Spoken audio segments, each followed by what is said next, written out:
राजनांदगांव दिग्विजय महाविद्यालय के उस परिसर में उपस्थित हैं जहां मुक्तिबोध जी रहा करते थे।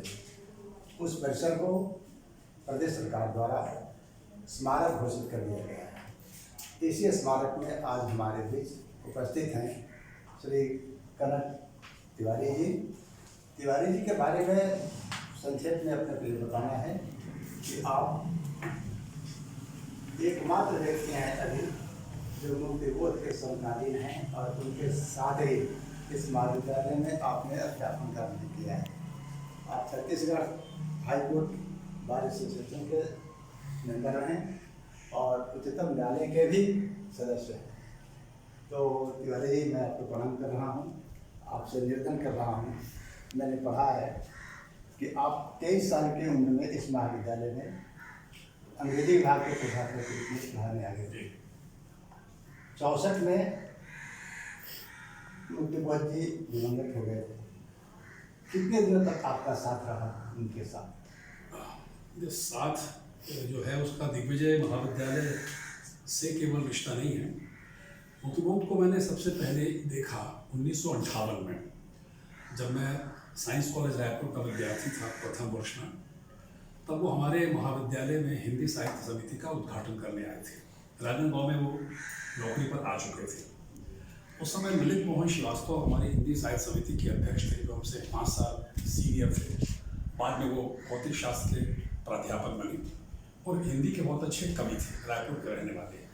मैं प्रथम वर्ष के छात्र के रूप में उस संस्था में समिति में सदस्य था।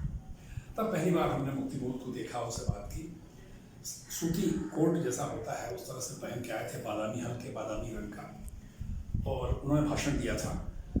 और मुक्तिबोध जी जैसा भाषण दे सकते थे विज्ञान महाविद्यालय जैसी असुविधाजनक संस्था में, तो उसका भाषण उसी तरह से ग्रहण किया गया, किसी को समझ में नहीं आया। उस समय हमारे महाविद्यालय को हिंदी समिति को 100 रुपये का ग्रांट मिला था प्रिंसिपल की तरफ से।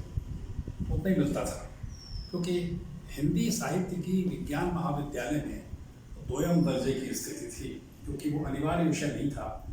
और उसमें जो प्रथम श्रेणी में प्रथम भी आने वाले विद्यार्थी थे, उसमें फेल होने में गौरव अनुभव करते थे, क्योंकि नंबर जोड़ते नहीं थे। बहरहाल तो उसमें 75 रुपये उस कार्यक्रम में हमने खर्च कर दिए। 50 रुपये मुक्तिबोध जी को दिए, 25 रुपये में चाय पानी फूलमाला वगैरह माइक वगैरह का प्रबंध हुआ, बाकी 25 रुपये में साल भर कुछ करते रहे।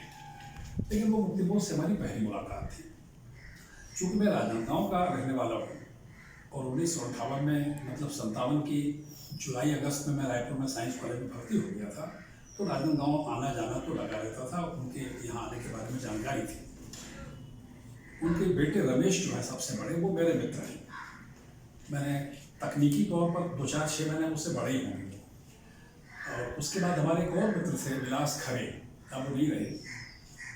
हम और विलास साथ साथ पढ़ते भी थे। विलास यहाँ के विद्यार्थी थे। बाद में विलास की बहन से रमेश की शादी हुई।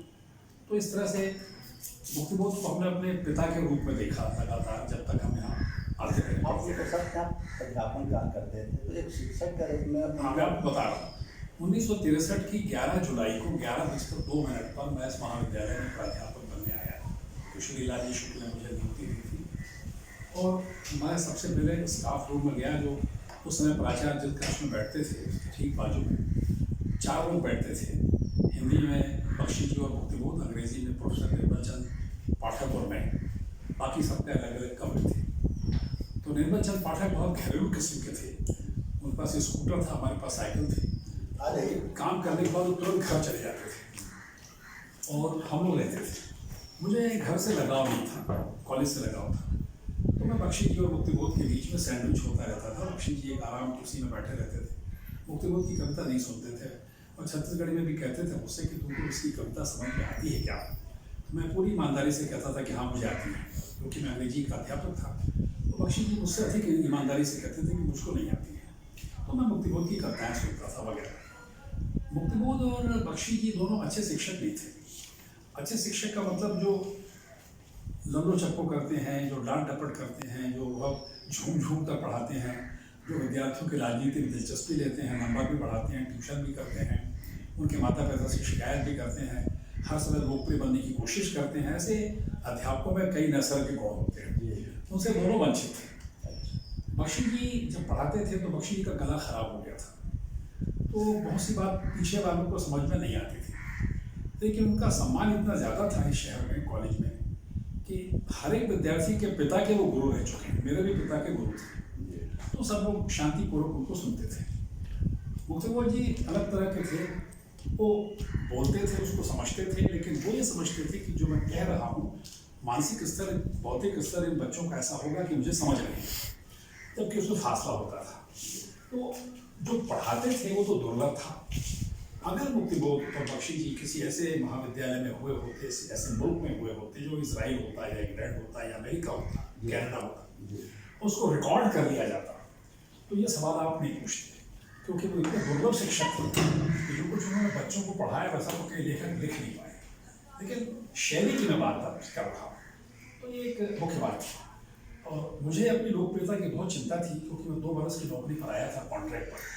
2 बरस बाद उसको हटा दिया जाने वाला था, क्योंकि अंग्रेजी विभाग में एक पार्थसारथी थे यहाँ, जिनकी जगह में आया था। वो बनारस हिंदू विश्वविद्यालय PhD करने गए थे, अनफॉर्चुनेटली वो नहीं आ पाए, बाद में चले भी गए।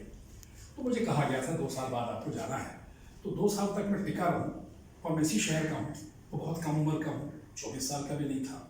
तो मैं पूरी लोकप्रियता के साथ पढ़ाता था कि देखता रहता था कि पीछे की बेंच से आगे की बेंच तक वोटिंग नहीं होनी चाहिए, मुझे लोग किस तरह से समझें। सबसे बड़ा फ़ायदा मुझे भाई ये था, आखिरी बात आपसे कहूँगा, कि मैं अंग्रेज़ी पढ़ाता था और बच्चे ग्रहण करने की स्थिति में नहीं होते थे, तो उसका उनके अंदर भय होता था। वो देखते रहते थे कि हमारे शहर का हमसे कुछ थोड़ा सा सीनियर स्टूडेंट है, ये फर्राटेदार अंग्रेज़ी बोल रहा है और हमें समझ नहीं आ रहा है कुछ, तो इसकी बात को सुनते रहो तो शायद एक आध दिन आ जाएगी अंग्रेज़ी, ऐसा कुछ सोचते होंगे। हिंदी में हस्तक्षेप हो सकता है, लेकिन सौभाग्य से हिंदी का था। जब एक थोड़ा सा रोकूंगा, तो आपने 2 जगह लिखा है, मैंने पढ़ा भी है, आप ऐसे भी मंच से यह बोल रहे हैं कि मुक्तिबोध बहुत बड़े कवि थे, आपने लिखा है, मुझे लगता है आप सहमत होंगे। ये कहने का क्या मतलब है? देखिए, मुक्तिबोध अपनी मृत्यु तक बड़े कवि नहीं थे, इस आशय में कि उन्हें कोई जानता ही नहीं था कि बड़े कवि। वो तो मुक्तिबोध की अचानक मृत्यु होगी 1964 में। उसके बाद बड़े कवि, उसके बाद उनके संग्रह छपे नहीं थे। जब उनके संग्रह छपे तब लोगों को लगा कि हमने हीरा खो दिया है, राजनांदगांव ने, छत्तीसगढ़ ने, हिंदी साहित्य ने, भारत ने। मुक्तिबोध ने एक नया मुहावरा दिया हिंदी अभिव्यक्ति को, मैं उसको केवल कविता तक सीमित नहीं करूँगा। मुक्तिबोध में पूरी दुनिया को समझने की ताकत थी। मुक्तिबोध में जितने सामाजिक विज्ञान होते हैं और मानविकी के जितने माध्यम होते हैं, उन सबको एक साथ गोंफित करके अपनी बात को अभिव्यक्त करके इस तरह कह सकते थे कि मुक्तिबोध एक भविष्यमूलक भाषा में बात कर रहे थे। अगर मुक्तिबोध अपनी तात्कालिक भाषा में बात करते जो साधारण लेखों का लक्षण होता है, तो मुक्तिबोध अब तक तो भौतिक रूप से क्या, वो अपने बौद्धिक रूप से मर गए होते, लेकिन मुक्तिबोध में रोज नए नए अर्थ खोल रहे हैं, इस अर्थ में कि इस दुनिया समझ रही है कि आज हम जिस जगह ज्ञान के एक धरातल पर हैं, दुनिया की समझ के ज्ञान के धरातल पर हैं, उसको मुक्तिबोध ने पहले पूछ लिया था। मुक्तिबोध के बारे में सबसे अच्छी एक पंक्ति कही हमारे वरिष्ठ मित्र और हमारे गुरु रहे हैं प्रमोद वर्मा, जो बहुत बड़े अपने आप में एक कवि और अध्यापक थे और मुक्तिबोध के बहुत सबसे नज़दीक लोगों में थे। उन्होंने मुक्तिबोध पर एक दुर्लभ ट्रैक रखा है, वो अद्भुत है। उन्होंने कहा था कि मुक्तिबोध को कविता हासिल हो गई थी। कविता का हासिल होना किसी कवि व्यक्तित्व में एक बहुत बड़ी घटना है, जो हिंदी साहित्य में बहुतों को नहीं हुआ। उसका कारण है, मैथिली शरण गुप्त हमारे राष्ट्र कवि थे, मैं खतरा उठा के बात कह रहा हूँ, लेकिन मैथिली शरण गुप्त की जो ख्याति राष्ट्रीय आंदोलन में थी, हिंदी के अध्यापक इस बात को समझते होंगे, आज कहाँ है। इस तरह से और भी कई कवि हैं, लेकिन शेक्सपियर तो 500 बरस से वही कवि जमा हुआ है, कई आए और कई चले गए। तो मुक्तिबोध मानवीय अभिव्यक्तियों के जो स्थायित्व के तत्व और लक्षण हैं, और उनकी जो समयानुकूल, समय सिद्ध और बदलती हुई भी मानवीय, उन सबको एक साथ अगर मिला कर आप सोचें, मुक्तिबोध एक भारी चिंता के कवि हैं। यानी मनुष्य होने में, सामाजिक मनुष्य होने में जितने तरह की चिंताएं, हमारे अंदर चुनौतियाँ होती हैं, जितने भी हमें समस्याओं का सामना करना होता है, लेकिन इसके बाद भी हमारे अंदर साहस की कमी नहीं होता, जिजीविषा हमें होती है, उन सबका एक समझ लीजिए कि संकुल अगर मुक्तिबोध की अभिव्यक्ति में आप आए, उनकी कविता सरल नहीं है और कविता को सरल नहीं होना चाहिए। कविता कोई रेडीमेड गारमेंट नहीं है कि आपने भाव ताव किया और उसको लिया और पहन के चले गए। वो तो बजाजी का कपड़ा है जहाँ एक एक धागा एक एक तंतु आपको समझना पड़ता है। तो वो एक असाधारण कवि है, असाधारण अभिव्यक्तिकार है, कविता का माध्यम है। क्योंकि कविता का फॉर्मेट तो मुक्तिबोध ने तोड़ दिया है, नई कविता का भी फॉर्मेट तोड़ दिया है। तो क्या कहते हैं, किस तरह कहते हैं, लेकिन जो कहते हैं वो तो जज्ब हो जाता है शब्दों के परे जाकर। सर अंतिम सवाल से पहले एक सवाल, ये वही भवन है जहाँ पर वो रहा करते थे, उनका स्थायी निवास था। आपको मुक्तिबोध ने एक बार चाय पर आमंत्रित किया था अपनी श्रीमती जी के साथ। आपने एक जगह लिखा है कि जो लिख रहे थे, लिखने में इतने मग्न थे कि प्लास्टर गिर पड़ा, फिर भी उनका ध्यान बिजली नहीं हुआ। या इसी बिल्डिंग की कहानी है, वो इसी स्थान की है जी, इसी मुझे मालूम है। इसके अलावा एक बात मैं भी आपसे और कह दूंगा, क्योंकि आप नहीं पूछ रहे हो, पूछना चाहिए था। ऊपर जो कमरा था मुक्तिबोध का, अंदर रहने का बड़ा सा कमरा, उसमें सामने की तरफ रसोई का छोटा सा आलम था, जहाँ ताई ने चाय बनाना शुरू किया। मैं उनके साथ आ जाता था कभी कभी, क्योंकि मुक्तिबोध को असल में मैं मुक्तिबोध का प्रिय नहीं था। मैं प्रिय था ऐसा कहना तो दम है, लेकिन मुक्तिबोध निर्विकल्प था उनके लिए। अगर मैं नहीं सुनता तो कौन सुनता हूँ। अच्छा, मेरे पास सुनने के अलावा कोई काम नहीं था, तो मुक्तिबोध को लगता था कि बड़ी मुश्किल से एक श्रोता मिला मुझे, और ये बच्चा ऐसा है कि मेरी बात को सुनता समझता है, कुछ कुछ सवाल भी करता है। दूसरा ये था कि मैं पारसारथी का विकल्प था। मेरे अंदर वो पारसारथी को ढूंढते थे कि 2 साल बाद पारसारथी आ जाएगा, तब तक इसको संभाल कर रखना। बात सार्थक का उल्लेख उन्होंने कई जगह किया है। जगत उनकी महान कहानी के पात्र का जगत है, जगत है, पात्र है। तो ऐसे करके, इसके अलावा क्या था कि मैं ताज़ा पढ़ के आया था, एकदम मूर्ख भी नहीं था मैं, आज का हो गया हूँ। तो मुक्तिबोध से कई सवाल जवाब होते थे। यहाँ की लाइब्रेरी बहुत ख़राब थी राजनांदगांव की उस समय, तो मैं उनको संस्कृत कॉलेज की लाइब्रेरी से, वहाँ लाइब्रेरी बहुत अच्छी थी, और चूँकि संस्कृत कॉलेज के बच्चों को अंग्रेजी भाषा से बैर था, तो वो किताबें भर के थैले में ला के उनको बख्शी जी को देता था, फिर वापस करता था। तो उन्होंने अंग्रेजी साहित्य बहुत इस तरह से पढ़ा। एक दिन मुझे, जब आपने फिक्र किया, चाय पीने के लिए बुलाया, साथ ले गए, ऊपर हम चढ़े, तो उस तरफ रानी सागर देर से दिखाई देता है, पीछे की तरफ वो एक छोटी सी टेबल पर लिखने बैठ गए। रानी सागर का दृश्य दिखा होता ये रानी सागर लिखने बैठ गए, और मैं आई के पास थोड़ा दूर बैठ गया दूसरे कोने पर कि उनको डिस्टर्ब नहीं कर सकते थे, क्योंकि तल्लीन हो जाते थे। और मैं उनसे धीरे धीरे बात करता, धीरे धीरे चाय बन रही थी। बरसात का समय था, ऐसे ही कुछ समय हो गया जो आज है। और जैसा था एक पुराना किला, तो पलस्तर जो था, प्लास्टर एक जगह का उखड़ के नीचे गिर गया, जहाँ बैठे थे वहीं पर गिर गया। तो मुक्तिबोध ने उसको ऐसे ही देखा और फिर अपने लिखने में व्यस्त हो गए। जब चाय बनी तो उन्होंने कहा कि चाय बन गई, फिर चाय पीने आए। तो मैंने कहा कि सर ये क्या हो गया, प्लास्टर गिर गया। अरे मैंने पुराना मकान है, मैं शक्ल देखिए उसकी, उसमें ब्रह्म राक्षस दिखाई दे रहा है। जो शक्ल थी वो ब्रह्म राक्षस की थी। अच्छा, हाँ, तो मुक्तिबोध जी ने हंसी में उड़ा दिया, अरे ऐसा कुछ उड़ा दिया। इसके कुछ दिन बाद फिर और आया, वो कॉलेज में कहा, पार्टनर कहते थे कई बार, पार्टनर यार तुमने ठीक कहा, ब्रह्म राक्षस है। वो उनका जो नायक कैरेक्टर है ब्रह्म राक्षस, अब वो बहुत लंबा प्रतीक है।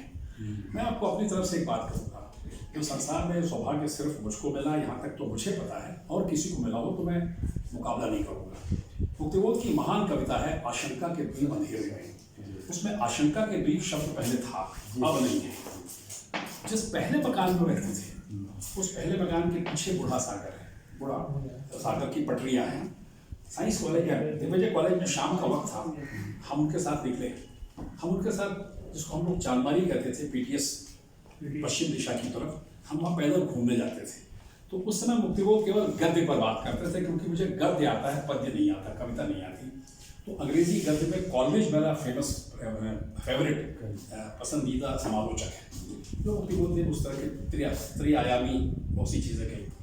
वहाँ बैठे थे तो उनके हाथ में कॉपी थी, बोले पार्टनर उनको कविता सुनाएंगे। हम बैठ गए, तो 1 घंटे से कुछ ज़्यादा समय, करीब 1 घंटा लगा, जब तक कि पूरा सूरज डूब नहीं गया, रोशनी करीब ख़त्म होने पर आई। तब तक आशंका के द्वीप अंधेरे में, अब अंधेरे में नाम की पूरी कविता मैंने सुनी। एकल श्रोता था उसका, और ये दुर्भाग्य और सौभाग्य और किसी का मैं नहीं जानता, लेकिन मेरा सौभाग्य था। वो अद्भुत दृश्य था। वो मैं कल्पना में सिहर उठता हूँ और मुक्ति वो जैसी पटरी पर बैठे पत्थर पर मैं उनके साथ बैठा हूँ और वो बिना मेरी तरफ ध्यान दिए हुए कविता से मुखातिब होकर बोलते चले जा रहे हैं और मैं तल्लीन होकर उनको सुन रहा हूँ। पहली बार मुझे लगा कि कविता क्या होती है। तो अंधेरे में नाम की कविता को मैं किसी को कभी भी पढ़ा सकता हूँ सिर्फ उस प्रैक्टिकल क्लास के कारण जो किताबों में पढ़ने से मैंने नहीं समझा था, क्योंकि वो की भाव भंगिमा से इस बात को मैंने समझा। ऐसे और बहुत कुछ है सर। इसके प्रसंग में एक बात ध्यान आ गई, 2009 में या 11 में संभवतः नामवर सिंह जी यहाँ पर आए थे और इस बिल्डिंग को देखे उनके जो आवास कल्चर वहाँ पर गए थे। आने के बाद में इस डायरी में उन्होंने लिखा है कि इस भवन को देखने के बाद मुझे अंधेरे में कविता का मर्म समझ में आया। तो उस समय इस बिल्डिंग का क्या स्वरूप था? इसका स्वरूप 19-20 अभी भी वैसा ही है। दिल्ली से नामवर सिंह देखें या और बड़े शहर से कोई देखे तो लगभग वैसा ही, थोड़ा सा फर्क है। आशय कहने का ये है, नामवर सिंह जी तो खैर बहुत बड़े समालोचक थे, हमारी टिप्पणी के लायक नहीं है, लेकिन उनका सही कहना है। और हम क्योंकि पश्चिमी शास्त्र के विद्यार्थी रहे हैं, जो कविता में पश्चिमी वो भी नहीं होता, सब बराबर होता है। कवि की मानसिक स्थिति के साथ साथ उसकी भौतिक स्थिति, शारीरिक स्थिति, उसकी पारिवारिक स्थिति, सामाजिक स्थिति, उसकी आर्थिक स्थिति, उसका भूगोल, उसका इतिहास, उसकी परंपराएं, उसकी शास्त्रीयता, इन सबका एक कुल मिला जुला के कोलाज बनता है जो उसका व्यक्तित्व बनता है। तो उनके मकान में रोशनी थी कहाँ? अंधेरे में का ये आशय है। वो जगमग करता हुआ वो मकान नहीं था, उसमें एयर कंडीशनर नहीं था, उसमें बड़े बड़े पंखे नहीं थे, उसमें झूमर नहीं थे, उसमें शैंडियर्स नहीं लगे थे, उसमें बहुत अच्छा फर्नीचर नहीं था। ये किला था, किला ही था। और इस किले के बारे में उन्होंने बहुत सा लिखा है। चमगादड़ भी हैं, चमगादड़ों की आवाज़ भी है, उल्लू भी है, और अचानक पानी के हैरानी की आवाज़ है। बारिश में तो ऐसा लगता था कि पता नहीं कहाँ आ गए हैं, किस लोक में आ गए हैं। पर शायद जी ने उसका जिक्र किया है, क्योंकि हम इतिहास के माध्यम से कहीं पीछे चले गए हैं। तो उनके मन में जो उजास था, मुक्तिबोध की कविता अंधेरे में उजास की कविता है। अंधेरे में उजास की कविता, वो चुनौती की स्वीकार करने की कविता है। मुक्तिबोध हमारी लाचारी के रुदन के कवि नहीं है, मुक्तिबोध मनुष्य की लाचारी की चुनौती के कवि हैं। ये बहुत वो हमें ऐसी बात कहते हैं कि वो हारने वाले कवि नहीं है, लेकिन वो निराशा को आशा में तब्दील करके किसी को धोखा देने वाले कवि नहीं है।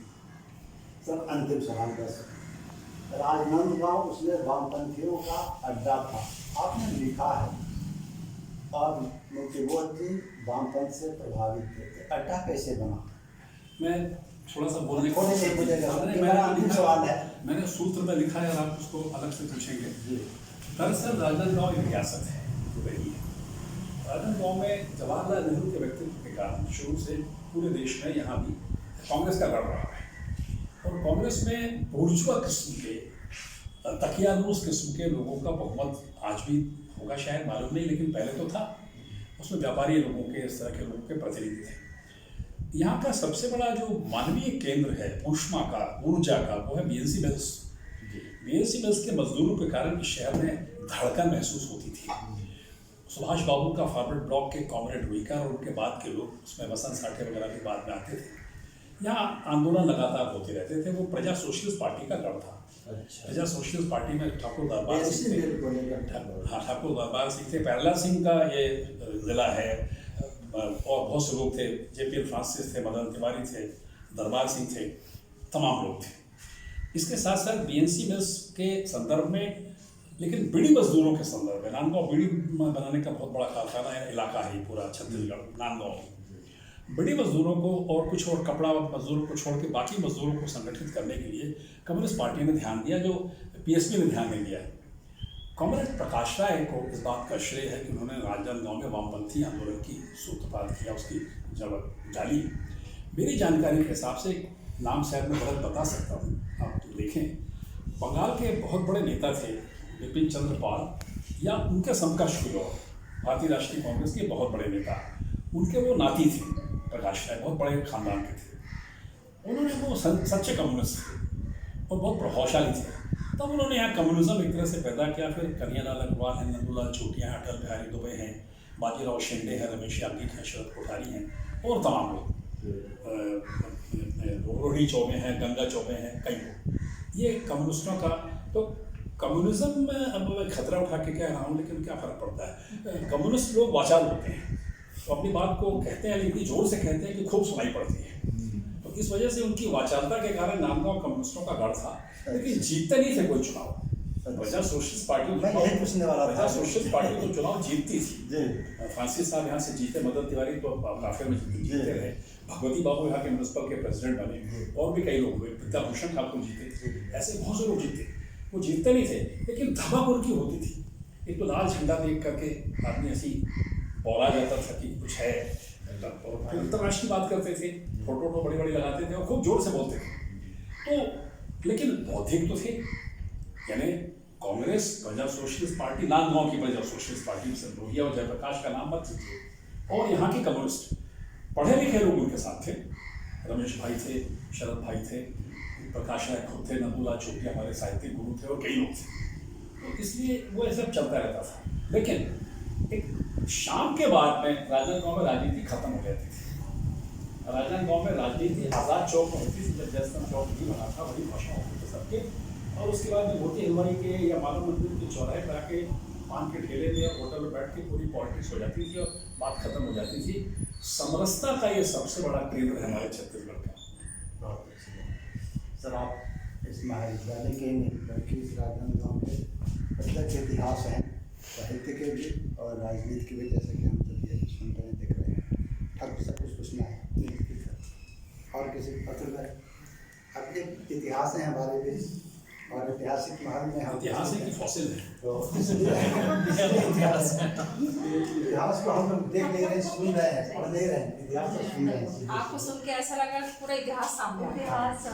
बिल्कुल। अब चलिए, और बहुत बहुत धन्यवाद सर आपको। हमारे भी मैडम, हमारे महाविद्यालय के पिता डॉक्टर जैन मैडम हैं, अंग्रेजी विभाग के श्रीवास्तव मैडम, शंकर मैडम, पत्रकार बहन जो अतुल जी, ठाकुर जी और शर्मा जी और तो सर आपने 2 मिनट समय दिया, हम आपको पुनः यहाँ पर बार बार सुनना चाहेंगे। मेरे पास समय के अलावा नहीं है। हम लोग का सौभाग्य है, आप जब भी आएंगे हम कुछ नए पत्र की बात करेंगे। क्योंकि सर मैं आज और उस दिन समय पता ही नहीं चला, आपको जो आप जो